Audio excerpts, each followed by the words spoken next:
ভাই সবাইকে নমস্কার জানাই।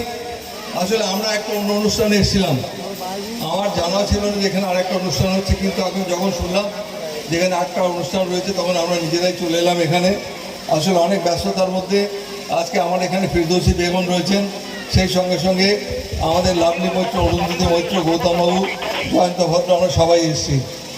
আসলে ঈদ উপলক্ষে এত মানুষের যে উৎসাহ উদ্দীপনা এটা ভাবাই যায় না। আমি দু চারটে কথা লাভলিকে বলতে বলবো, ফিরদৌসী বলবে আর গৌতমবাবু বলবে।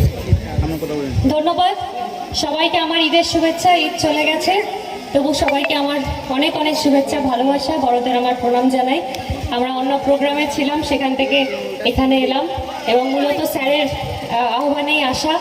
আমাদের সবার প্রিয়, আপনাদের প্রিয় বিধায়ক, আমাদের পশ্চিমবঙ্গ বিধানসভার মাননীয় অধ্যক্ষ শ্রী বিমান বন্দ্যোপাধ্যায়, আমাদের সবার অভিভাবক ফিরদৌসী বেগম আছে এবং আমাদের গৌতমদা থেকে, জয়ন্তদা থেকে শুরু করে আপনারা সবাই ভালো থাকবেন।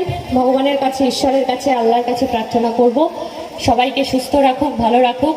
ঈদের আপনাদের মতো আমরাও ঈদের দিন সারাদিন অনেক আনন্দ করেছি, মজা করেছি সবার সাথে, কারণ আমাদের বাংলায় আমরা সব ধর্মের মানুষ একসঙ্গে আমরা উৎসবে মেতে উঠি, সেরকমই ঈদ মিলন উৎসব। সবাই উৎসব মানেই একসাথে আনন্দ, মজা, সাথে সাথে সারা বছর যেন আমরা একসঙ্গে চলতে পারি, সবাই ভালো থাকতে পারি, সুস্থ থাকতে পারি, এটুকুই বলবো। সবাই ভালো থাকবেন, ধন্যবাদ। ধন্যবাদ লাভলিকে। লাভলি ভালো অভিনেত্রী। বিধানসভাতে আমাদের যারা রয়েছে তাদের মধ্যে লাভলি মৈত্র এবং ফিরদৌসী এত সুন্দর বক্তব্য রাখে, আমি নিজেও মাঝে মাঝে অবাক হয়ে শুনি, এবং এদের যে কর্মদক্ষতা, এদের নিপুণতা আমাকে অবাক করে। আজকে আমার অনুরোধে এবং আমাদের বিশেষ করে এখানে যারা উদ্যোক্তা রয়েছে তারা অনেক আমরা একটা অন্য অনুষ্ঠানে ছিলাম, এত মানুষকে দেখে আমরা এখানে নেমে পড়েছি। আপনারা সবাই ভালো থাকবেন। ফিরদৌসী দু চারটে কথা আপনাদের কাছে বলবে, ঈদের শুভেচ্ছা জানাবেন।